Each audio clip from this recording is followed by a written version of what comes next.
साथियों, मेरे साथ मौजूद हैं संजीव चौहान जी, जो यमकेश्वर क्षेत्र से संबंध रखते हैं और भाजपा से भी संबंध रखते हैं और पूर्व में जिला पंचायत सदस्य रह चुके हैं यमकेश्वर से।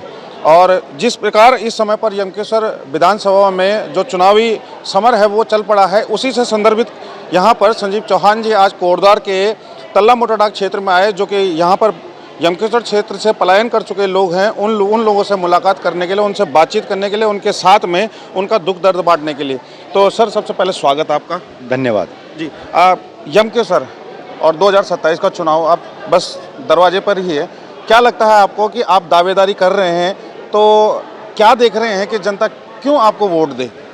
देखो, मैंने एक ही बात बोली है। अभी आपने देखा होगा ये कार्यक्रम यहाँ के लोगों ने खुद ही रखा, जब उनको लगा कि क्षेत्र में काम के तौर पे, क्योंकि वो भी फीडबैक लेते हैं, और उन्होंने ये बोला कि एक सार्वजनिक मंच के तौर पे आपने आना है, कि मतलब कोई बैनर किसी का नहीं होगा और हम सब आपसे संवाद करना चाहते हैं समस्या के तौर पे।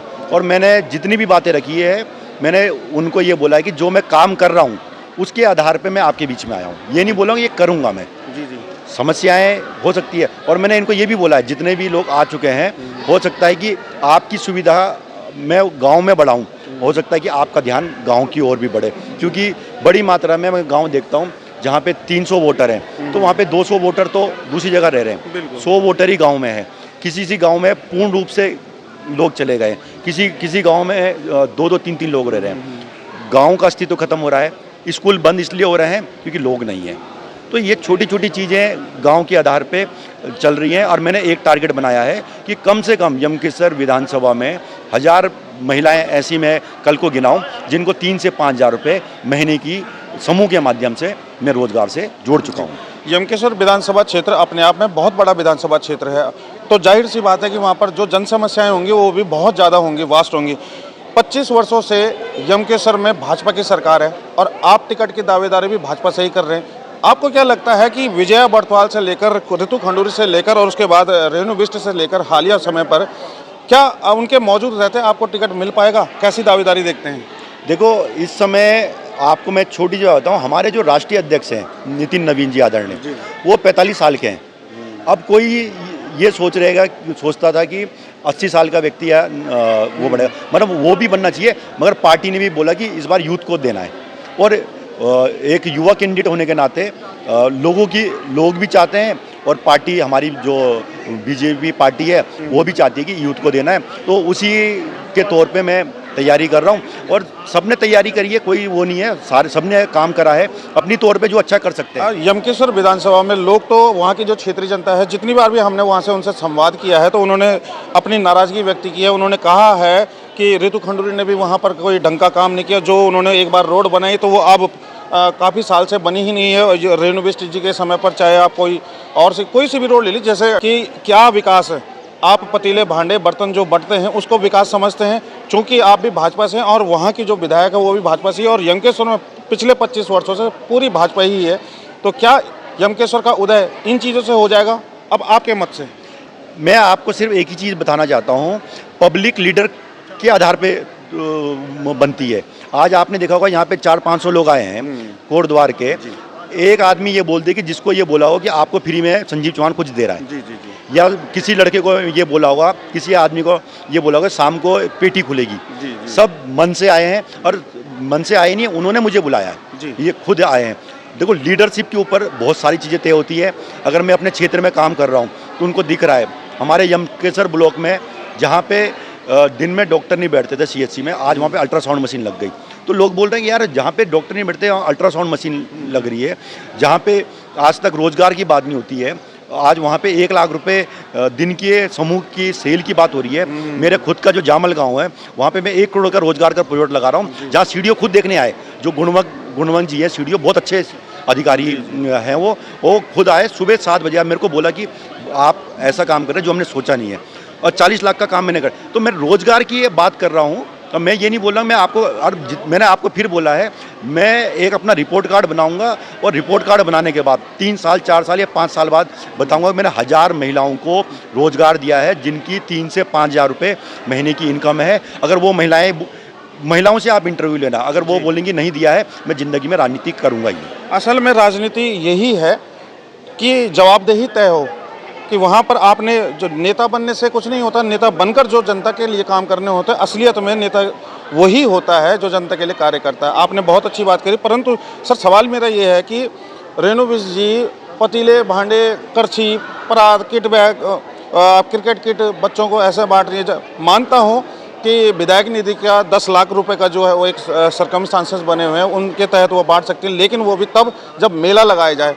मेला तो कहीं लगता ही नहीं है, बस वहाँ तो केवल बंटवारे का खेल चलता रहता है। मैं तो यही पूछना चाहता हूँ कि क्या वो विकास है, या विकास तो आपकी नज़र में आपका जो विकास है वो आपने बता दिया, परंतु वो क्या विकास है?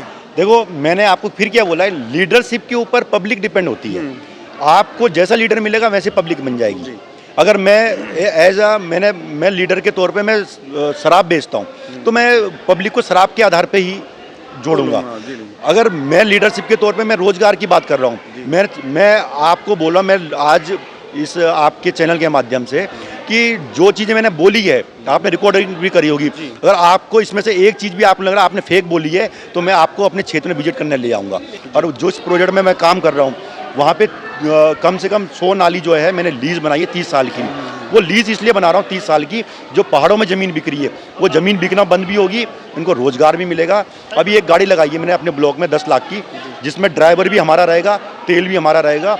जितनी महिलाएं काम कर रही हैं, मैंने यही नहीं बोला कि यमकेश्वर ब्लॉक, मेरे यमकेश्वर विधानसभा में और भी समूह काम कर रही है, वो भी हमको दे सकते हैं। और ऋषिकेश और कोटद्वार में उनका सामान हम खुद बेचेंगे। उनका कैंपेनर मैं बनूंगा। जैसे मैंने बोला, मेरे फेसबुक में पेज में 2 लाख लोग जुड़े हैं, ऐसे बहुत सारे मीडिया इन्फ्लुएंसर हैं, उनको भी कैंपेनर बनाएंगे हम। तो सर आपने एक बात कही थी अपने उद्बोधन में, अंकिता भंडारी केस।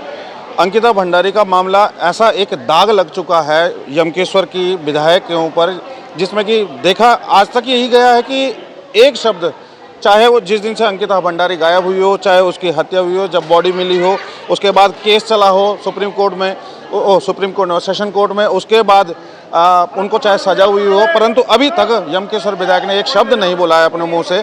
क्या एक जनप्रतिनिधि को आप ऐसा देखते हैं?